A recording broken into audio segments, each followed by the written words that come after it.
Yeah, I love that. And the episode that we recorded in December with Olivia, we talked about that, how you Mhm. not only, read the books, prescribe the books that support our ideas and the people that are in this field, but also the other side, so that we can get that kind of other end of the discussion to try to decide, like, you know, are we thinking correctly? Are we making the right assumptions? You're right. Like, if you don't know the other arguments, it's hard to be, fully confident in what you believe, right? Mhm. Yeah, absolutely. So, and that's the thing, I mean, I don't want to be a victim of that. I don't want to, think things because I want them to be true. I don't want anything to be true. I don't care. I just want to know what's true.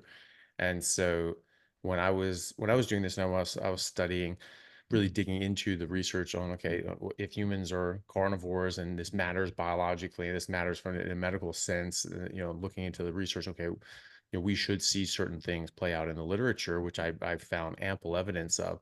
And then I said, okay, well, this is all lining up for me, and for in my head, but what, am I missing something? I didn't want to be a victim of that. And so I wanted to look at, the arguments of the people saying that we should be plant-based and that meat's really bad for you. So I started looking at them, and so I went to, all the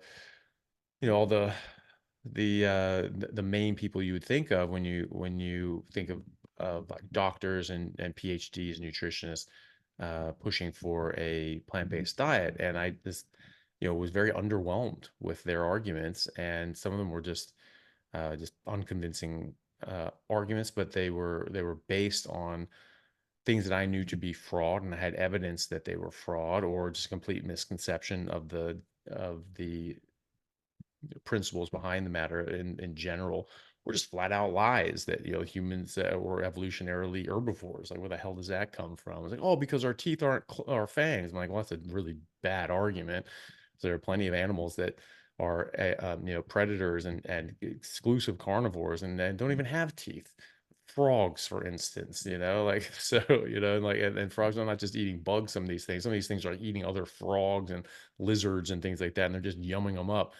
And you got fish as well. They eat other fish. They don't necessarily have teeth. You have birds. They all have beaks, and some eat animals, and some don't. And so it's just a bad argument, and it's a very lazy argument. Gorillas have fangs, and they're not carnivores.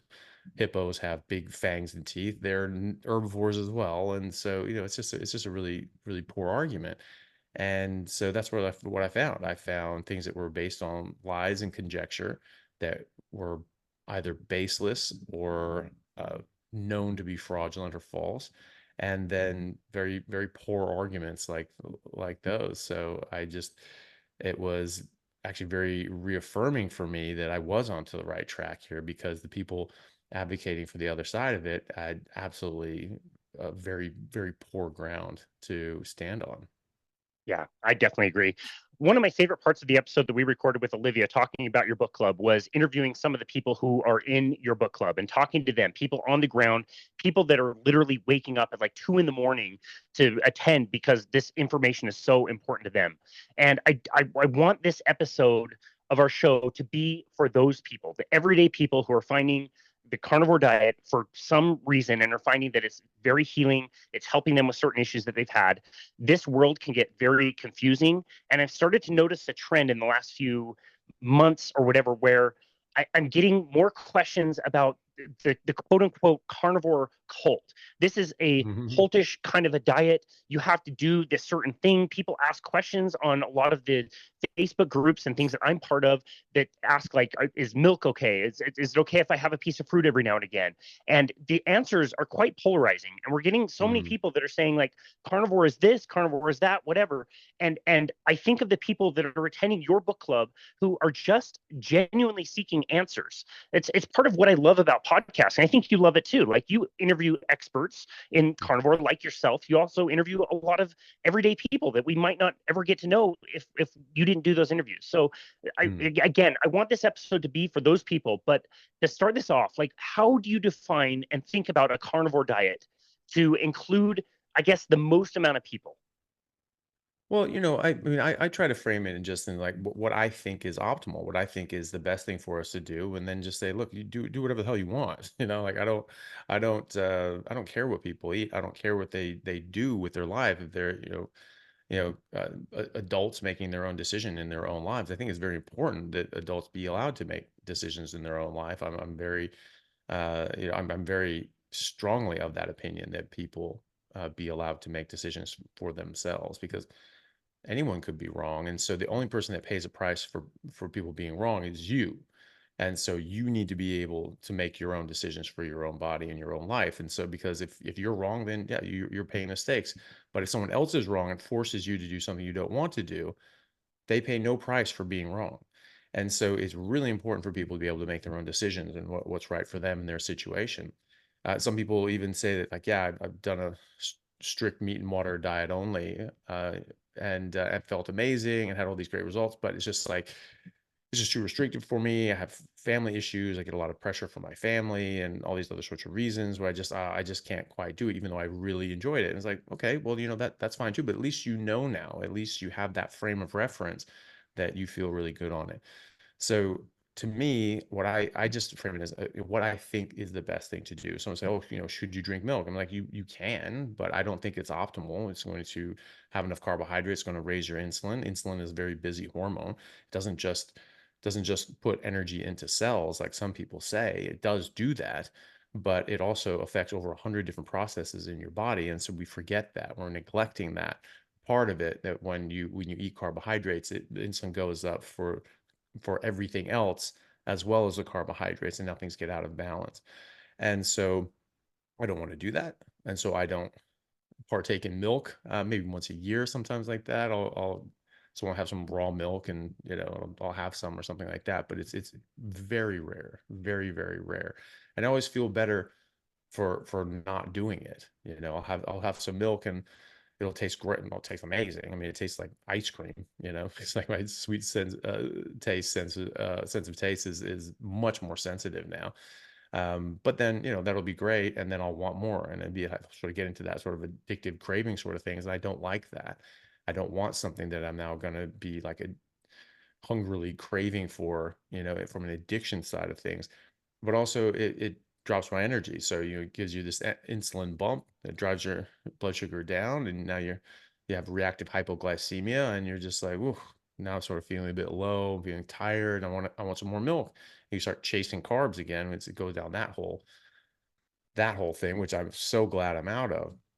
So I just mentioned that to people. I mentioned that, there can be some inflammatory properties to casein, the milk proteins. And so if you're sensitive to that and that's a problem, then, maybe avoid those sorts of things, avoid cheeses. Some people trying to lose weight, dairy can be a bit of a weight loss stall. Having spices and coffee and all these sorts of things, I just say, like, look, I don't think it's optimal. There are problems with it, but if you're just having just meat along with coffee and some seasonings, or some asparagus, something that you like, you've cut out everything else, you're still doing a lot better, like far better than 99.999% of people out there, and including yourself. And so that's great, but I always encourage people just to try 30 days of just fatty meat and water, just so you can see the contrast, because a lot of people do that. I mean, that's why I run the 30-day challenges. Like, just try it for 30 days so you have a frame of reference and you see how you go. And I have a lot of people that do that and they feel far better than they thought they would. And then when they go back and start adding in just those little bits of things, then seeing that contrast and how they felt, and they say, okay, actually I don't want that in my body, I see what that's doing to me. And so that's the thing, this should be inclusive, but we shouldn't drive people out. Someone who's just understands that meat's not bad, understands that fat's not bad, understands that a processed food, sugar, seed oils, these things are very bad for you. But also that plants have toxins. This is just a reality of the world that we live in, and anybody can look that up in any botany textbook or horticulture textbook or anything like that. They want to study that, they can. This is a very, very straightforward thing. Any biologist or botanist who knows anything about the subject will know that. There's a lot of people that escape with a biology degree and don't know that, and I think that's a failing of their education. but certainly anybody who studied botany knows this. And and evolutionary biologists and things like that should know this. So, there's a book called Most Delicious Poisons, which is probably something we should do for book So club. good. So good.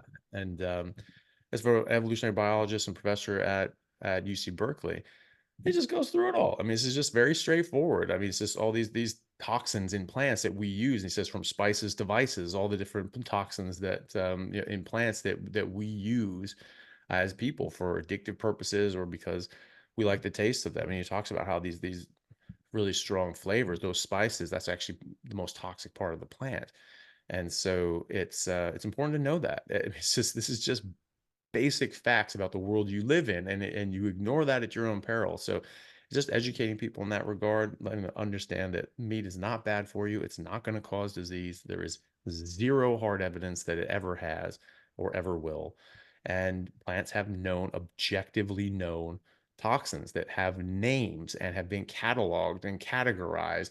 And there's nearly 1 million of them in the plant kingdom. And so, this is not something to ignore.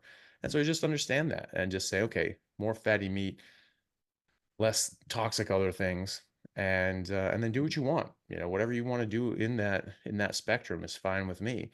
I mean, I do think that people should. There are more strict Facebook groups like Zero Carb Health and Zero Gun Health, which I think are excellent, but they are more strict. They're like, look, we are just talking about zero carb, zero plants, just meat and water, and anyone's welcome in. But if you eat plant or anything outside of that, that's fine. That's your business. But please don't talk about the merits of doing that, because that's not what we're trying to do here. That confuses people. And so, like you said, there's always people saying, well, that's right and that's wrong and this, that, and the other. So that's their view on this is how to do it best. And so that's how we're going to frame it for new people to come in and say, okay, this is best. And if you want to deviate from that, you can, but it's just what people understand or people, are trying to say is optimal. That's what I try to, I believe that as well. I think that's optimal as well. And so, but anywhere someone wants to lay on that, that's totally fine. But, that's what I think the best is to do. And if people want to follow that, that's fine. That's why I do it, because I feel the best on that. And objectively, I think that is the best. And so that's why I frame it that way. Yeah. Well, I love that. I love thinking about it in that way. I learned about that book from you, by the way, and it's not Mm, necessarily a book about nutrition, Most Delicious yeah. Poison, but it's fantastic. And how many times in the book does this guy say, Mm, these plants are not here for humans? yeah. These plants don't care about humans. They're developing Hmm. things and have been developing things far longer than you will be around. They've done this for a very, very long time. They don't care about you. We have this Yeah. just such an entitled way of looking at plants. Like, all of these are here for us, so we can just take them and eat them however we want, whenever we want, as often as we want. And I had a Hmm. client ask me about this the other day, where it's like, so, like, do I have to be carnivore? Like, do you have to be? Like, no. But Hmm. like, when he starts asking about, like, if I have this plant, will this be okay? If I have an apple every now and again, will this be okay? It's like, I don't know. It's just raising questions. You're always going to have a question when you're introducing some of these plant foods. Are they going to be okay? Maybe, maybe not. It's hard to Hmm. say. And it's relative too, right? Because someone with an autoimmune issue, if they have an apple, that could actually trigger that off. It has before. I know someone who is so sensitive to these things that even just using spices and seasonings gave them autoimmunity. And they ate nothing else except meat with seasonings for 40 years. And they still had autoimmunity. And then it wasn't until they dropped the spices and the seasonings and just went meat and water only that their autoimmunity went away. And so that's like how strong this stuff is to some people that are sensitive to it. And but it's affecting all of us. It's going to negatively affect all of us. And so, we just need to understand that some people are going to be more sensitive than others, people from different ethnic backgrounds. So this lady in particular was Inuit descent in the First Nation, Canadian First Nation people. And so, I mean, her ethnic background, I mean, they didn't eat, they were eating just meat, seal, fish, polar bears, and whales up until a century ago. Right. So they really didn't have any time to adapt to this. And so 40 years ago, she's just 60 now. She had a baby, and as soon as that baby was weaned, it started getting very sensitive to anything besides meat, and would actually have seizures with anything except meat. And so they're like, all right, we're just eating meat, and that's totally culturally appropriate. And then that wasn't weird for them at all because they're coming from their background. And so they did, but she had seasoning, she had spices, and she developed 4 autoimmune issues. And then she, sort of came across the idea that there are these plant toxins, and that, just getting rid of everything just down to meat and water, that can actually give a lot of benefit. She's just like, well, there's no way that can be. Um, but she's like, okay, I'll try it for 30 days. You never know unless you try it.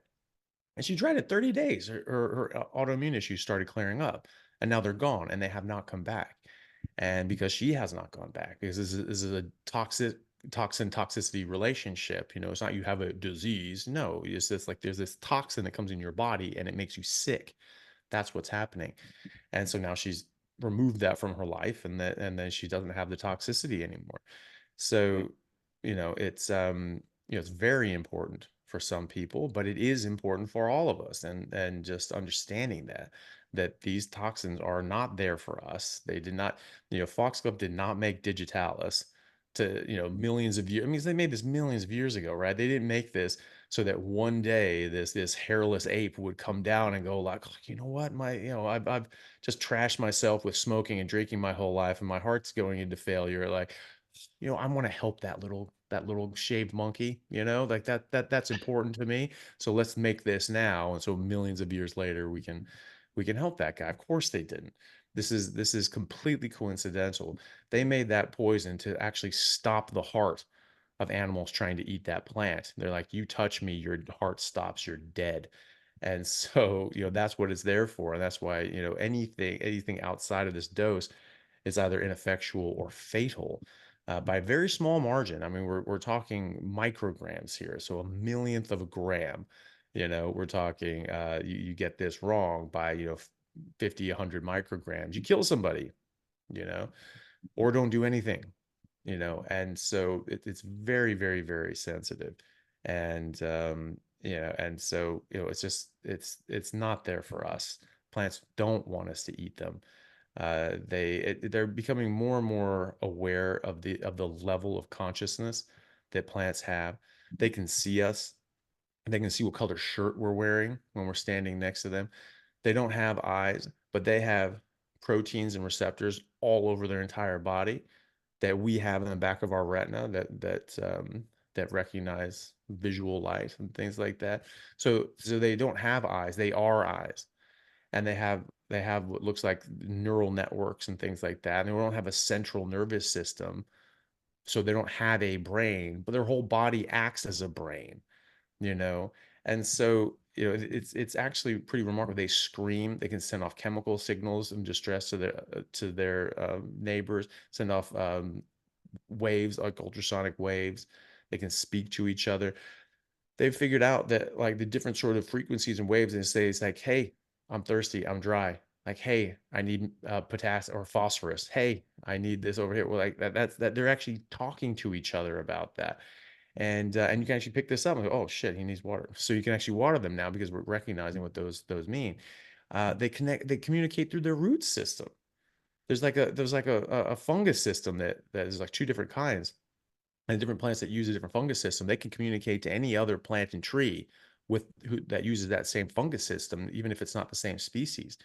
And there's generally like a sentinel tree in a forest that like runs the forest, is like the monarch of that forest, and actually directs traffic. And they actually can send water and nutrients through their root system, through this fungal root system, to different parts of the forest. So if it's like this part over here is going through a bit of a drought and this over here is flush, they can actually move water miles over and feed these trees over here through the root system. It's absolutely crazy. So they have an entire society and structure about how to survive as a colony. And we're just saying, just like, oh yeah, they just grow up and that's just all it is. It's nothing. There's nothing really to it. We just eat them and rip them apart, and it's nothing. 100 years ago, we thought that same thing about animals. We didn't think that they could feel pain, and it didn't matter if you tortured them, because it wasn't torture. They didn't feel pain like we did because they didn't have brains like we do. Well, that's obviously stupid, but we're doing the same thing now with plants, and we're just because we don't understand how they work because they're different to us, we think that they have no consciousness whatsoever and that they don't communicate, they can't feel pain. It's not the same thing. And then people say that they react and respond to damage like we would pain. They send the signal down, the signal comes back up, and there's a response, and they scream and they send off signals of distress and all these sorts of things, right? So that's pain. But they don't recognize it like we do. It's not the same thing. How do you know? You don't know that. All you know is it's screaming, right? And that's what someone said. I can't remember who said the quote, but it was earlier last century, and he was a famous guy, and he was a vegetarian, and he said, vegetarians are people who have never heard a tomato scream, right? And that was what he's saying, is it's like, look, I've never heard, I hear animals scream, and that bothers me. I've never heard a tomato scream, so that's fine. Well, now we hear tomatoes scream. Tomatoes scream. All right. So now we know that. And so understanding that all life will scream and try to fight for its survival. What do you do then? Well, it's just not the same. Well, we said that about animals a century ago, and we were wrong then. I think we're wrong now. And so, we need to understand that. We need to be realistic about the world that we live in. Plants don't want you to eat them. They do feel pain. They do suffer. They do scream. They do cry out. They do try to defend themselves. When they start getting eaten by something, they actually produce more toxins, and they can produce toxins specific to the animal or insect eating them. And this is why, when you have like a bruised piece of fruit, or plant like celery, something like that, you have that bruise or damage, or an insect starts eating it, you don't eat it because it's bad. Well, why is that? I mean, no one ever told me that as a kid. My mom would say, like, oh no, you don't do that, you don't want that part, because the plant's bad. If an insect started eating into it, or if there's a sign of like a fungal infection, something like that, it's bad. And no one ever explained that to me. So I didn't know. I was like, was it like bacteria on the bug or something like that, or just something wrong with it? But what happens is that the plant mounts a defense and actually starts becoming more toxic and starts making more poison, which is why you see partial eating from a caterpillar or a something, and then it stops. It doesn't eat the whole leaf. It just sort of eats some, and then it stops, because it starts going and mounting the attack and starts eating, but they start producing so much poison that it's just like, oh, can't eat this anymore, and they go somewhere else, right? And they scream and send off a signal to all the other plants around them, and all those plants start making more of those toxins to that caterpillar or aphid or whatever the hell is eating it. So, these are actually very sophisticated creatures, not necessarily creatures, but life forms. And they are the dominant life form on Earth. 97+% of life on Earth is plant life, of the biomass is plant life. And so, it's, you ignore that at your own peril. Like, these do have toxins. That's just a fact. And they don't want us to eat them. We are not biologically designed to eat these things. We've been millions of years out of the arms race between plants and animals. This is a well-known phenomenon, that plants become more and more toxic, so less and less animals can eat them, and then animals having to adapt and evolve to be able to weather the storm on certain plant toxins. But 10,000 years is not long enough, and 100 years is definitely not long enough. So while it hits them harder, and they may have seizures as babies, or they may get autoimmune diseases from spices, we all get sick, and we all get damaged, and it builds up eventually over years and decades, and causes serious disease. Just like smoking doesn't necessarily just kill you with one cigarette, right? But over the years, over the decades, this damages you. And so we recognize that as a poison. 50 years ago, 60 years ago, they were smoking cigarettes before they got out and raced the Tour de France on a single gear bike on dirt roads. I mean, it's just just animals, right? And they would smoke cigarettes because they thought it helped open up their lungs so they could perform better as athletes. They were smoking to make them more athletic because that's what they thought. Right now, we're like, oh, yeah, well, we know it's bad. Well, we didn't always know it's bad. Now we think salads aren't bad and in fact good for you. They thought smoking was good for you. We think salads are good for us. They're not. We were wrong both times. You don't want any of this garbage. And so it's just understanding that it's a really important thing to remember and to understand. Wow, I love that. That book gave me such a deeper appreciation for that. I've learned over the last few years how smart plants are, but like getting into that book and like really appreciating all of those communication networks and how they function and help each other out or compete with each other was just absolutely stunning. And yeah, I have a tough time imagining like Tadej Pogačar, smoking a pack before winning the Tour de France this year. I don't think that's going to happen. Crazy. It's Oh crazy. man. And Okay, they so boozed like crazy oh too, by the way. yeah, They boozed like crazy. amphetamines. Yeah. Yeah, a Well, dude in the maybe. Yeah, I 60s don't like know. died. A dude in the 60s died doing the Tour de France. He was like on cocaine and amphetamines, all kinds of stuff. So Yeah, geez. Yeah, yeah, that's they've done it wild. all. Okay, so we've had this message, and I've actually hosted somebody recently who has kind of said a strict carnivore diet, as we define it as a strict carnivore diet, is not a good diet long term. You and I have talked about like recommending doing a carnivore diet for 30 days to kind of test it out and then see what other things you can tolerate. This has not been my experience, but according Mhm. to this person, a strict carnivore diet for a long time is going to cause harm of some kind. He mentioned a few specific things. In your experience, have you come across people who have done a strict version of a carnivore diet for a long time, however we want to define that, and have had health issues because of it? No, I've never seen that. I've only seen the opposite. I've only seen people improve. And some people take 6 months or so to really start, seeing those improvements. Most other people are seeing it early on.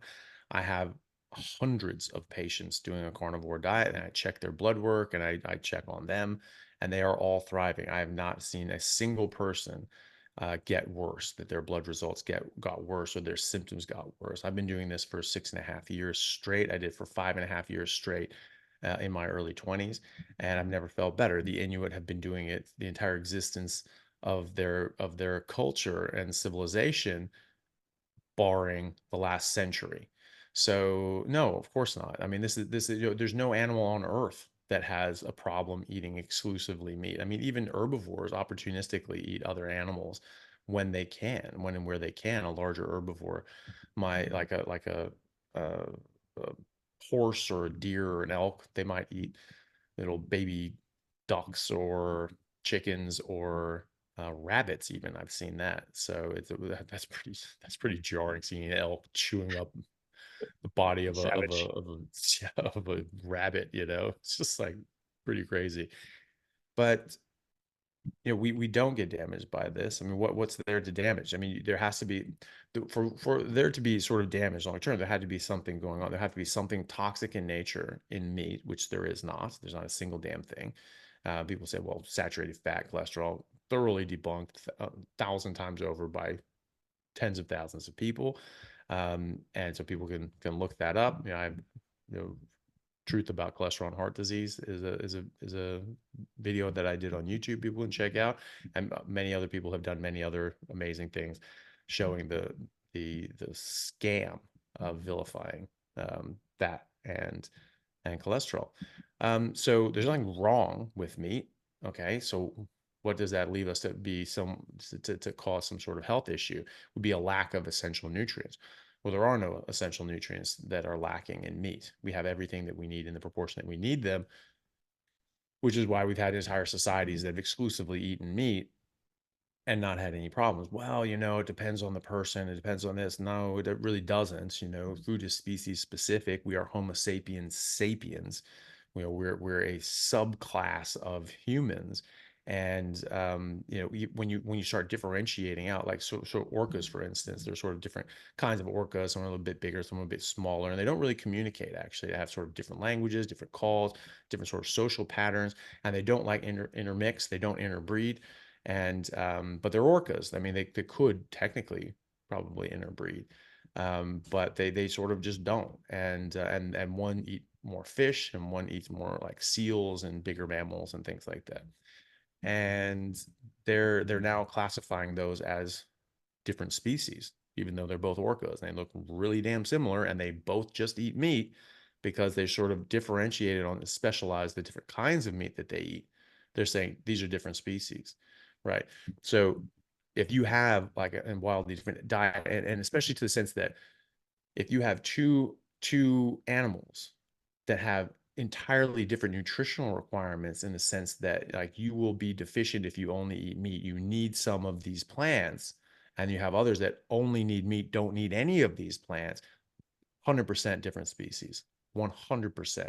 I mean, they're calling orcas that just prefer fish and orcas that prefer seals a different species, because that's too much of a difference, right? So you're talking about ones that require plants for optimal health and ones that only require meat for optimal health. We're calling that the same subspecies? Of course not. You can't have that biologically. It just does not fit. And so, so what else is there? You're saying that and what do they require? Just some random plants? No animal eats random plants. They eat very specific plants. And so, okay, do we need certain plants? Okay, that would come from our evolutionary past. Okay, well, what plants existed when we were evolving into Homo sapiens that we're eating now? There are none. We've bred most of the plants that we eat from the same root plants. This is the same sort of plants, and we just have all these different plants that are completely unnatural, meaning that they don't exist in nature. And yet these are the ones we eat. None of these existed 50,000 years ago. None of these were something that we would even have access to 50,000 years ago. So how can it be that some peoples evolves on that? And if it were, then they need that plant or that cluster of plants. Not just any plant will do, right? Because plants have toxins, and you have to be evolved to the toxins in those plants. And you also are evolved to the specific nutrients.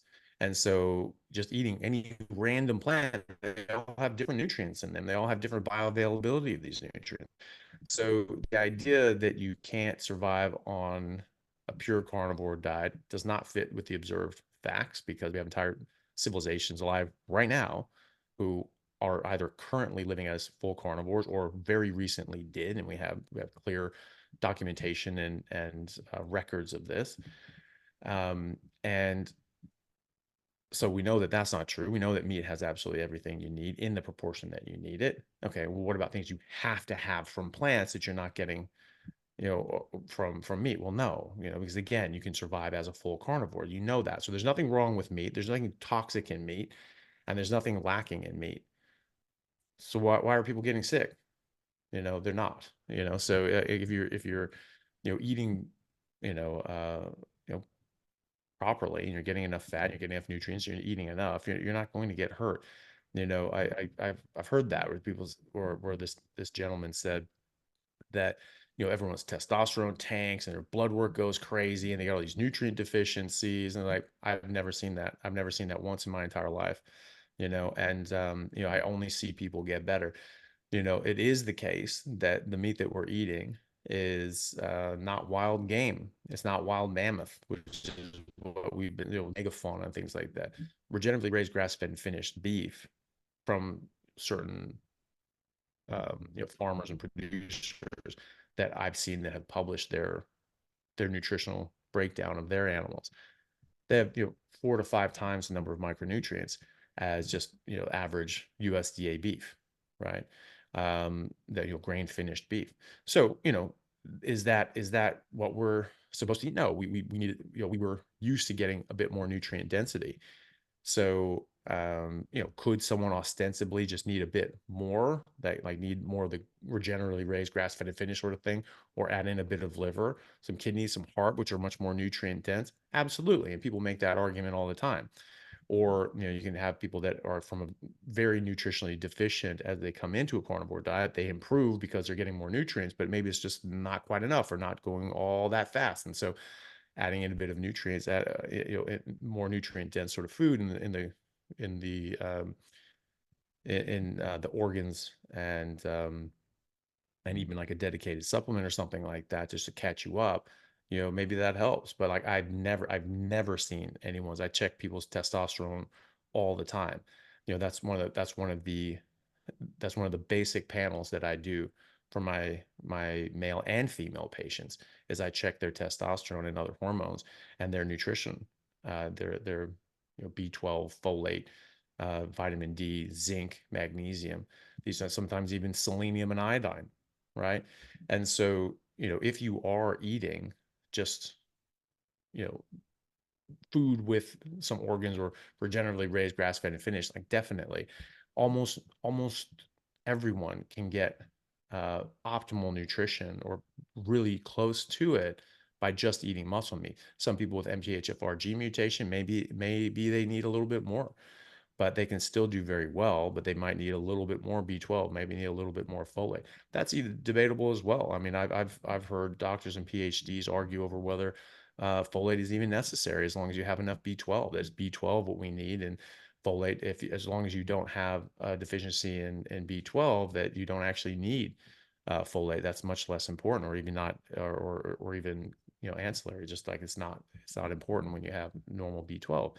So, that's debatable, but either way, they both exist in meat, and they both exist in an abundance in liver. And when I test people's folate on a carnivore diet, the vast majority of people have completely normal folate levels and excellent B12 levels. And I've seen a couple people every now and then that have, traditionally thought of as lower level of folate, and the majority of those people are completely asymptomatic. They feel fantastic. Michaela Peterson is a famous example of that. She'd been doing this for, basically as long as I have. We sort of started independently around the same time for different reasons and by different avenues. But she knows her folate. She's like, oh, that's a little low. Interesting. She had just had a baby. Or like, and so it's like, all right, and the kid didn't have spina bifida, and so I think that was the time. Anyway, it was around the time that she had been, pregnant or whatever. But either way, she was completely asymptomatic. Maybe it was just before. Maybe that's why she was checking her folate. I don't want to get that wrong, but either way, she was completely asymptomatic, and so she went, oh, okay, just so maybe she took a supplement or just took some liver, and that's what a lot of people do, and they just add in a bit of liver. Folate comes right up. There's no issues. And so some people I've found, they may be feeling a bit off, and they check their bloods and their folate's a bit low. They add in a bit of liver, folate comes up, they feel better. Is it the folate, or maybe they were a bit low on B12, or maybe they're a bit low on something else? Who knows? But either way, the liver helped, and it did help to beat the folate. So regardless, I mean, I don't think that we should ignore folate at all, especially when we're talking about pregnancy. I think you just err on the side of caution and make sure your folate's good by eating liver. I don't think you need to do anything else. And so again, you're not missing anything as long as you're eating, I mean, and again, we're not eating the meat that we're designed to eat either, so we need to keep that in mind from a nutrition standpoint. Most people are fine. But if you're not, add in some organs, right? It's nature's vitamin, right? And there's, oh, you're missing these nutrients from plants. No, no, no. You include organs, you'll cover everything that you have. I've never seen anybody's testosterone go down. I've never once seen a guy's testosterone go down. I've only seen them go up. I've seen exactly one man, one ever, not dramatically increase his testosterone. Just one. And that stayed the same. And he has a lot of stress in his life. He's only been doing carnivore for 2 months. And so I'm not too worried about that. He's feeling good. He's losing weight. All these other things are improving. It's just his testosterone is just sort of staying where it is. Fine. But that'll come up. Everybody else I've seen just comes right up. I've seen 72-year-old men with testosterone at very low levels. I've seen them over triple their testosterone levels at 72 with absolutely no medications whatsoever, just the carnivore diet, and it bounces up into the range that you'd expect a healthy 25-year-old man to be. And then I've seen an 18-year-old young man who had a testosterone level even lower than the 72-year-old man who had very low testosterone. And most doctors would see that and be like, well, look, you're in primary gonadal failure, your testicles don't work, you're going to have to be on testosterone replacement for the rest of your life. You probably won't have kids because this is like, this is something's going wrong down there. And when you take testosterone replacement therapy, it actually suppresses spermatogenesis even more. And so probably never going to have kids, because the signal from your brain just isn't getting the job done, right? And so that would have put him in a position that he was never going to have kids. He was always going to be dependent on pharmacology, and in order to live a somewhat normal life and development. I changed his diet. I just had him. I just had him go towards a carnivore diet. He ate a lot more meat, and he still had sort of cheat days. Every now and then he'd have, like, a bunch of rice and curries and things like that. But he was eating a lot more meat, and cutting out most of the other garbage. And a lot of days he was just eating meat, but he was just having some cheat days here and there. Even then, not even doing it exactly as I would do it. In 2 months, his testosterone level more than doubled. You know, and that's what I keep seeing. And so now he's going to really try to just cut all that out, and he's feeling even better. And he's 18 years old. He could stand to grow another 4 or 5 inches. He's a bit shorter than you would expect someone at his age. So it's not something that I've ever seen. I've never seen anybody long term get these problems. I mean, you have we mentioned the zero carb health and zeroing in on health. That those Facebook groups have been around for 15, 20 years, right? There are people on there that have been doing carnivore for 20 plus years, right? And none of these problems. We don't see any of these problems. I think that gentleman said that it was after sort of 6, 8 months, then you start seeing, the cracks form. And he said that 100% of his patients that were 100% carnivore got all these problems. And I have seen 0% of my 100% carnivores get those problems. And I don't even see many people get those problems, even if they're approaching 100%. But when everybody has problems, it's, well, cut out these plants and, oh, problem goes away. Look at that. So no, I see the exact opposite of that. And the observed phenomena, is exactly the opposite of that. We have entire populations that are carnivore their entire existence. The human race was based on a carnivorous past, where we were in the tundra and the ice of the Arctic Circle during ice ages. There were no plants available whatsoever, full stop. And so that's who we are as a species. That is exactly what we can survive on and thrive on. And so it just doesn't meet with the observed facts.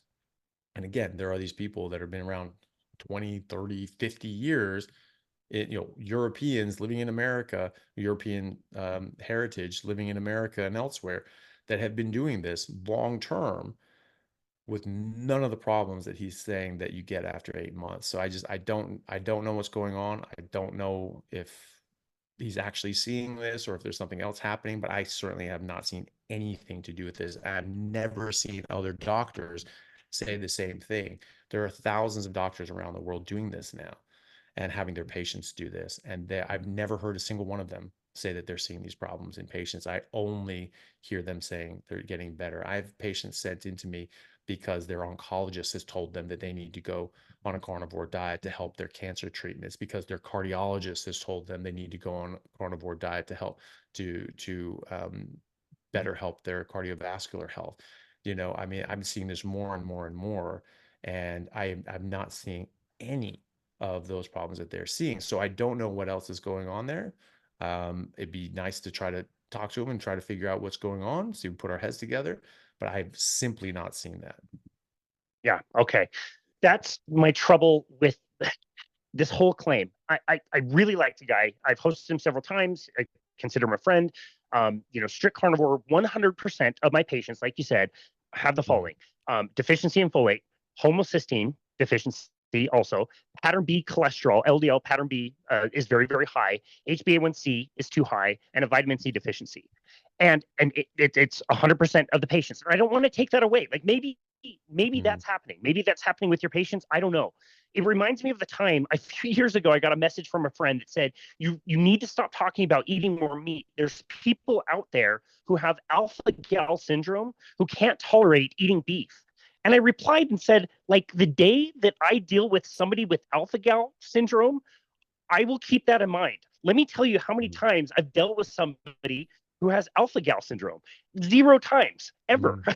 You know what I mean? Like, I deal with people who have severe insulin resistance and have crazy metabolic problems that can be fixed by this thing. Like, the day that I find symptomatic folate deficiency being a huge problem in somebody's life, like, okay, maybe we can address it, but I don't see it. So it's really Mhm. validating to see that you also, working with so many people, are not noticing any of these things, and again, not noticing them as a deficiency in the blood, however we define that, but also, like, how is that affecting somebody's life? Like, I don't get that. I don't run into that in my day to day. Yeah, so I mean, for the alpha gal syndrome, I mean that's the thing is this is something that's exceedingly rare. It comes from a tick bite. It's not something that people naturally have. It's generally thought to be temporary, like it's only going to last sort of 6 months to a year, something like that, which still sucks. But it only affects certain meats, like red meat. So you have to avoid those meats that have this antigen on there that you react to, which is actually a carbohydrate. It's found in red meat. And so you just eat the other meats. So you can still do carnivore. You can absolutely do carnivore. You just have to avoid red meat and for a limited period of time, maybe 6 months to a year. Now, we'll see how that plays out, but that's what I've heard from doctors, speaking to them, that it seems to be this is temporary, and you only have to avoid the certain kinds of meats, like the red meats, and then eventually you can eat them again, but you can do carnivore on chicken and fish, and eggs your whole life. You don't have to do red meat. So that's alpha gal syndrome. As far as, the folate, when we talked about folate, almost no one I've seen is low on folate, even just eating, Safeway beef, and or Coles beef, as they have here in Australia, Tesco in the UK. But if you do, have some liver, to the vitamin C. Well, you don't need vitamin C to stave off scurvy. So is he saying that 100% of his patients get scurvy, or is he saying they're low vitamin C on testing? Specifically said not getting scurvy, but are low deficient in the testing. But I believe the symptom was something about hair, like ingrown hair or screwdriver hair or something. I'd never heard of that, so I don't know. So, the thing with the vitamin C is like, I mean, they're not getting scurvy. So, I mean, well, what is low vitamin C then? If we don't need vitamin C for scurvy, what do we need it for? We're saying that you need 10 milligrams of vitamin C a day to not get the deficiency of vitamin C, which is defined as scurvy, right? We don't get scurvy as carnivore, so we don't need 10 milligrams of vitamin C a day, and if you're not eating carbohydrates, you need even less. So, those reference ranges that we're looking for in people's body is in the context of a mixed diet, that they're not getting proper hydrolyzed proline and lysine from the meat that they're eating, so that they need to de novo hydrolyze proline and lysine so that they get properly formed collagen. So if you're looking at that reference range, you're saying, well, this is well, two things. One, the reference range we use are an average for the population. So the average person, it has a vitamin C range of this, and you're saying, oh, that's low.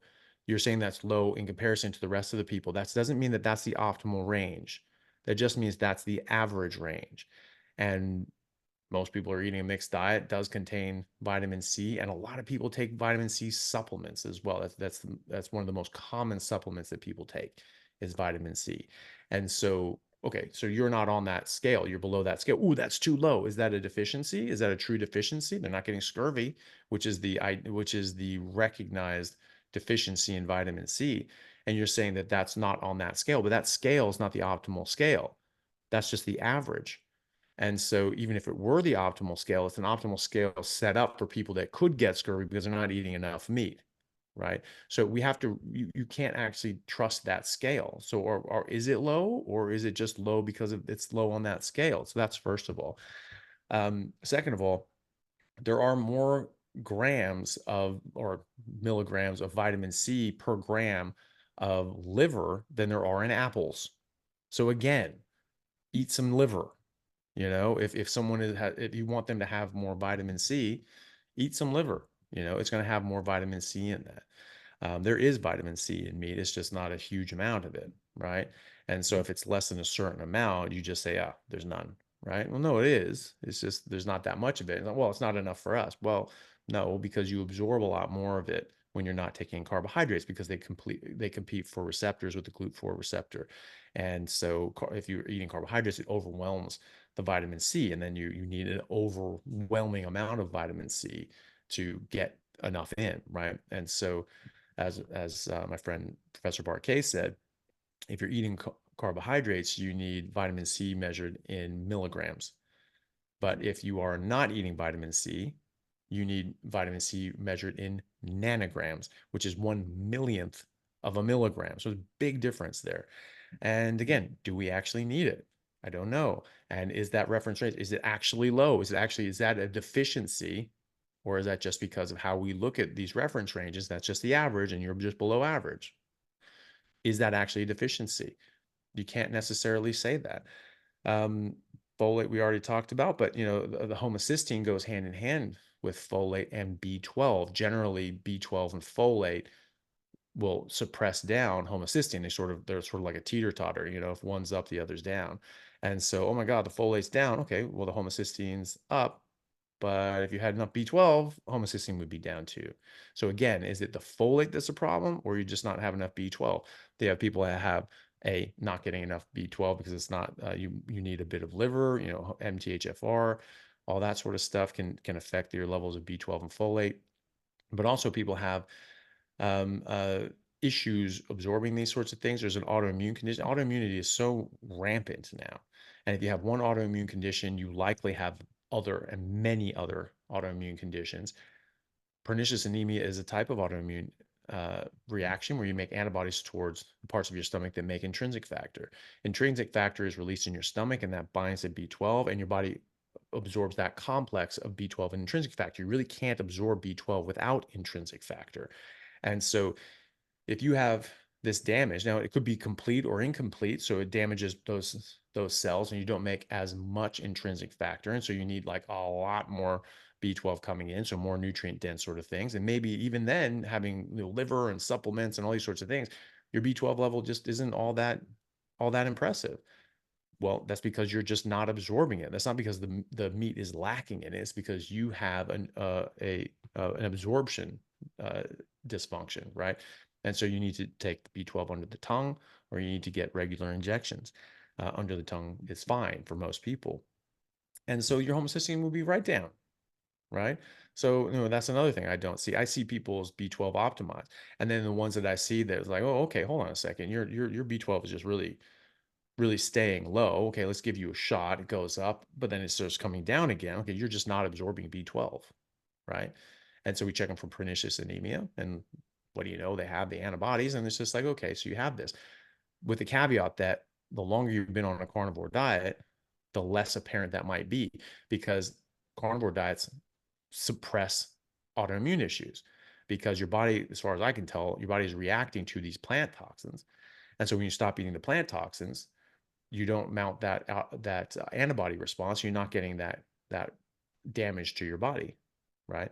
And so I have over 100 patients with Hashimoto's thyroiditis, this autoimmune disease that attacks the thyroid, and we measure these two different antibodies that attack the thyroid, and you just see those come right down to nothing. People with Crohn's disease, ulcerative colitis, rheumatoid arthritis, multiple sclerosis, lupus, and so many others that just completely resolve or significantly improve, especially on like just a red meat and water diet.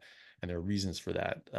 But when they do that and you're doing that for a while, your pernicious anemia antibodies are going to go down too. So it's something you really need to catch early if you're treating someone on a carnivore diet, or you're on a carnivore diet. But either way, if you're not absorbing B12, you're just not absorbing B12, and you need to take it in under the tongue. But that doesn't mean that meat is deficient in B12. It just means that you're not absorbing it for some reason, and your homocysteine is going to go up. So, and I doubt 100% of his patients are in that category, because that's just statistically, from what I'm seeing, just not the case. We just don't have 100% of people getting these nutritional deficiencies and inability to absorb B12. I've never seen that. I've seen some people do it, and some people have pernicious anemia, and some people have the evidence of pernicious anemia previously, as in they cannot absorb this stuff, or they have very low but present antibodies for pernicious anemia. And it's like, okay, well, this is going to be more active at one point, causing damage. We'll see if your stomach can heal, but right now you need to take some under the tongue B12. As to the pattern B LDL, this is something you see if HDL goes down and triglycerides go up, then you're more likely to have pattern B. If you have higher HDL and you have lower triglycerides, then it's extremely statistically very unlikely that you have pattern B. I have only seen people improve their HDL and drop their triglycerides. Triglycerides go up because you're eating carbs, sugar, alcohol, seed oils, very stressed out, really poor sleep, high cortisol. That's when triglycerides go up. And you address all those sorts of things, you get rid of that crap, you get rid of the stress, you improve your sleep, and you get all that junk out of your diet, triglycerides come down, right? And that's very, very in keeping with someone on a carnivore diet.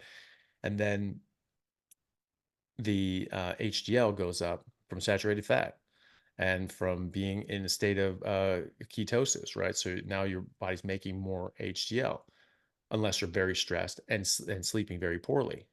That can do it. I've seen a couple people, and I mean two, that have been in that category.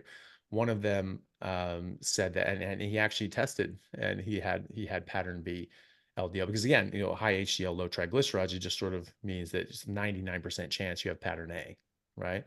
Yeah. And that low HDL, high triglycerides, 99% chance you have pattern B, right? Or something around there, high percentage anyway. And so he actually had low HDL and high triglycerides, and he checked, and he actually did have pattern B. And then he was in a very stressful situation at work, where it was just like he was just on edge all the time. It was just he said it was hell on earth. I wasn't sleeping well, all these sorts of things. After about 6 months, he was able to get into a better job situation. Things really resolved, and what do you know? His HDL went right up, triglycerides went right down, and he switched into pattern A. So, and he'd been even longer carnivore at that point. So that was one guy. And then I found it. And then I saw one other guy that did that. I told him about this other guy and said, hey, is there anything like this going on? They're like, well, actually, yes, I have a very, very stressful situation right now. Things are very difficult in a lot of ways. And so, that could be it. So I'll have to try to address that. And so those are the two cases, right? Everybody else, my patients that we check this now, that's what we see. Their HDL goes up, their triglycerides go down. And when you get sort of a 1-to-1 triglycerides matching your HDL, then that's thought to be that's like almost 99% chance that you have pattern A. Well, I don't see it just get to that. I see it go there and far past that, where HDL can be 2, 3, 4 times as high as triglycerides, right? That's what I see. And so I've never actually tested anybody myself that's gone the other way. Not once, not a single time. And so I don't know where that's coming from. I don't know like what his patient population is just like, like SAS people that are just like on the front all the time and just like just stressed out to hell. And having that sort of job, I don't know. I don't know what's going on, but I've never seen that. And I've only seen in my patient population that I test, I have only ever heard about it in others when they're in extremely high stress situations and not sleeping well. And so that's it. I mean, those are all issues that can be easily addressed. I mean, the homocysteine, folate, and vitamin C issue, eat liver. Check their B12. Do they have pernicious anemia? Do they have some sort of absorption issue? There is a lot of folate and B12 and especially liver. There's plenty of vitamin C in liver. If your B12 and folate are up, your homocysteine will be down. And, we talked about LDL. So I just, so if those are the problems that he's looking at, I mean, that's an easy fix right there. Yeah.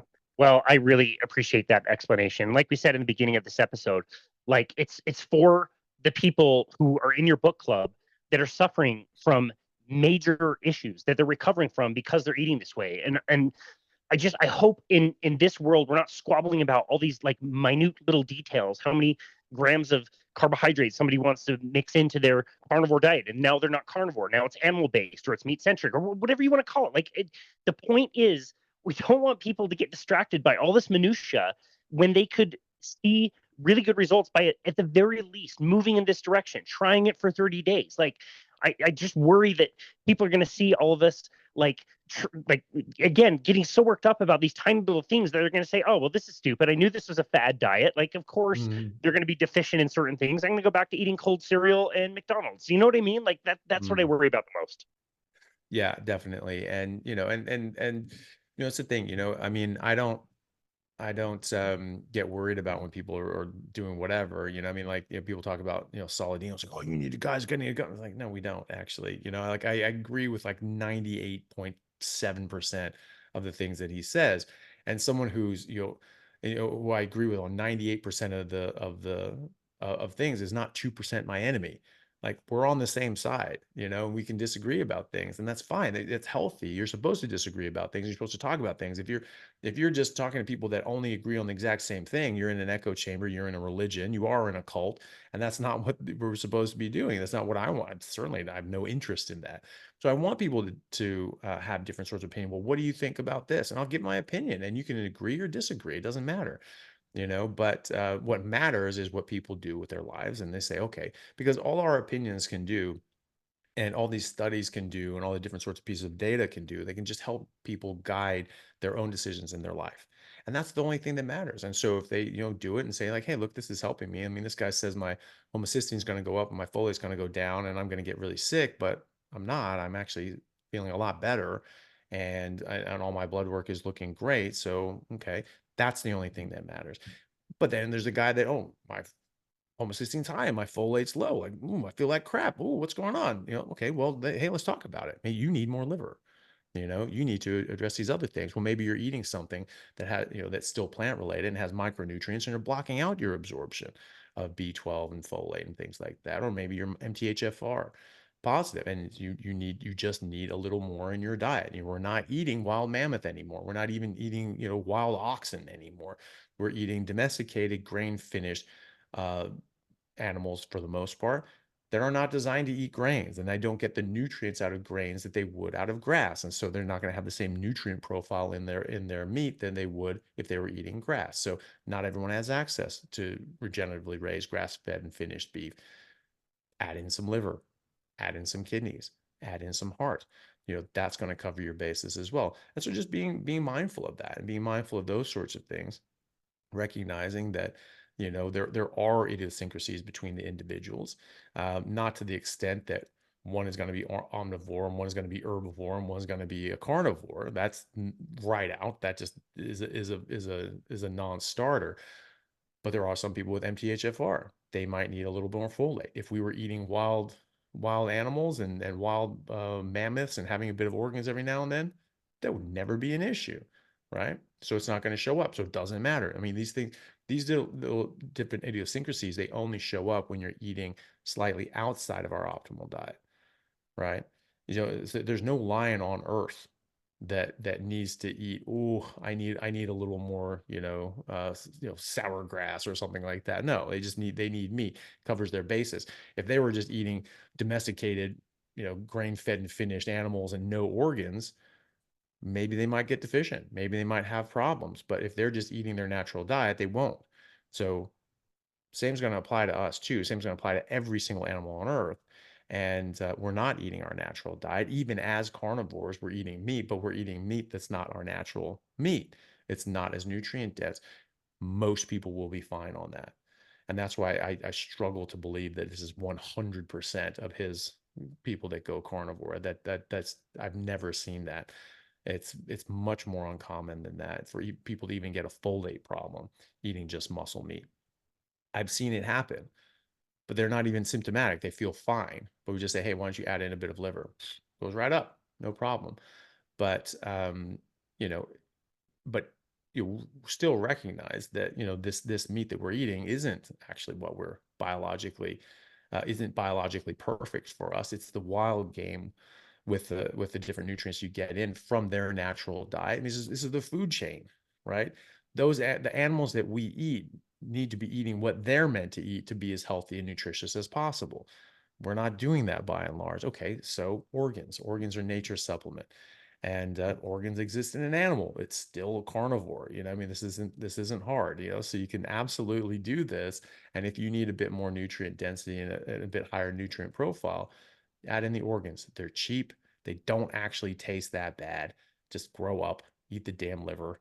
So I was like, oh, but I want to do this stuff. No, you have a jar this big. It costs $60. It has a piece of liver in it that big. Just eat the damn liver. You'll be fine. You know, and there's different ways of cooking it that taste great. Pate's delicious. Make your own, so there's not a whole bunch of garbage and stuff in it. But if you just sear the outside of liver and leave the inside pretty rare, it's 1,000 times better than cooked liver because the texture is so different. It's like the difference between like seared ahi or like an ahi sashimi and canned tuna. It's the same fish, and it's just one is just delicate and light and has a very nice flavor, and the other is just like chewing cardboard. It's awful, right? And so that's the same thing with liver. It completely changes the flavor and texture of it, and it's not nice. It's not all that enjoyable. Some people don't mind it. Some people enjoy that. I don't, but just searing each side and leaving the inside rare, I like that. I actually enjoy that. And so just recognize that, and you can work this into ground beef. You can work it into all sorts of things. And if you require just a bit more nutrients than other people, then just get them. But you can still get them from the animal. You can get them from the organs, and I think that would cover absolutely everything that he's concerned about there. The pattern B LDL, I'll believe it when I see it, but the only time I've ever seen that in people is when they are extremely stressed out and getting really poor sleep, and their cortisol's through the roof. You know what I mean? Or Yeah. at least stressed to hell, because you don't always test cortisol because it's a complete pain in the ass. Yeah, but to test, to test accurately. But that's what I see. A few people have had that, but I mean like two, and they have been extremely stressed out and got extremely poor sleep. And I have other people that have bad stress and poor sleep, and they don't get that at all. So, and also, did their cholesterol get worse, right? Did they have pattern A when they started, and then all of a sudden they had pattern B in 8 months? That's a good question. I would hope that that's what he's talking about, because it's a bit of a useless um, point of data if they don't do that. If they just said, oh, we checked after 8 months, oh my gosh, it's pattern B. Well, it could have already been pattern B. It could be improving, right? So you have to have that before and after to have any sort of frame of reference.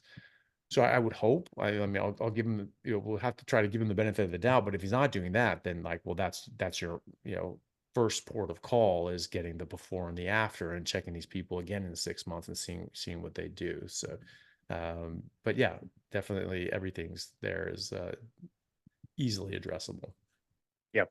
Well, I just always appreciate your insights. You've always been able to make this so approachable, so simple, easy for everyday people to be a part of. I think that's why your book club is so successful. I just so much appreciate your insights on this. We talked about the importance of sleep health, and I'm aware that it is very late, an ungodly hour where you are in Perth. So I'm going to let you go here. Dr. Chaffee, thank you so very much for, again, your insight and for making this really simple and approachable for people. I want this to be accessible. I want people to understand that they can do this, and whatever they're eating now is terrible compared to how they could get on even a carnivore adjacent diet. Just start moving in this direction at the very least. Try it for 30 days, be strict with it for 30 days and see how it goes. I've never seen bad results. I've only seen really, really great results, and you have made that really simple and approachable for people. Your podcast is amazing. I absolutely love your work. Tell our audience where they can go to find you and connect with you and your work. Well, thanks, man. I really appreciate it. And I enjoy your work, and thanks for having me on again. It's always great to see you and to do these. My podcast is just called the Plant Free MD, for obvious reasons. Just don't eat them. But I don't advocate their being eaten. And I have a YouTube channel. It's just my name, Anthony Chaffee MD. That's where I have all my videos, and I have The podcast is nice because it's sort of clean. It's just sort of the episodes, interviews, and the things I've done. The YouTube is sort of fun because it has a lot of shorts as well. It does have all the long form videos, and it also has all the lives that I do. I try to do like 2 a week when I can, and they which are great. It's really nice to sort of be out there and answer questions for people, and they're having sort of issues, which is really great. And you know what? How many times I've seen issues with folate and vitamin C and pattern B, LDL, and homocysteine? That many times, exactly zero. On those Q&As, and I do like 2-3 hour Q&A sessions twice a week, and it just doesn't come up, and I've never seen that in my patient population. Oh, another thing on testosterone: you test your testosterone in the afternoon versus in the morning, it's going to be half or less than if you tested in that morning. So you test your so people want to do this. If you don't believe me, test your testosterone first thing in the morning, fasted at 8 a.m. Then check it again at 4 o'clock in the afternoon. You tell me the difference. It'll be way lower in the afternoon because you get a spike of testosterone in the morning, and then it just sort of comes down during the day and does its job and has its effects. It has a lot of knock-on effects. There's epigenetic effects, turns on and off different genes, and so it's doing its thing, right? But the levels of testosterone in your blood are lower in the evening than they are in the morning. And so some people don't notice that. So it's that coming off like, oh, my testosterone went down. Okay, what times did you test it? It's just like, and one time they tested in the morning, other times they tested after work. Like, there's your answer. You have to test these things in the morning at the same time in the same conditions.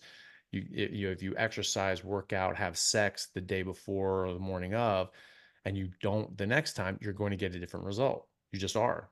And so your hormones can be quite temperamental on testing them. They can be quite fickle. So, but yeah, so that's where YouTube has all that, and then sort of cuts up sort of 10-minute, 5-minute, 15-minute sort of segments from my longer form things that talk about autism or talk about, some discrete topic, cholesterol, these sorts of things. And so it can be sort of more bite-sized chunks for people to look at too. And that can be helpful for people. And, but then, the podcast has all the long form sort of stuff, which I think is a very good modality as well. And then I'm pretty active on Instagram. That's again, Anthony Chaffee, MD. But our book club is through my Patreon. That's again, Anthony Chaffee, MD. And we have a pretty great Discord community, and people. There's a lot of really nice people that have all come together and talk to each other and help each other. And we do weekly live calls and twice a week for some tiers and things like that. And yeah, that's pretty much it. And Twitter is Anthony_Chaffee, and everything else is sort of is findable. And but yeah, those are the main ones. That's awesome. Well, I'm really glad you don't grade participation on the book club, because I don't show up very often, like I said, but absolutely love it and love supporting on Patreon, and recommend that everybody go there. Dr. Anthony Chaffee, thank you again so very much for this enlightening conversation. Thank you for clarifying a few things. We really appreciate you and your work. No problem. Thanks, Matt. Good to see you. Thank you. It's great to see you as well. This has been another episode of Boundless Body Radio.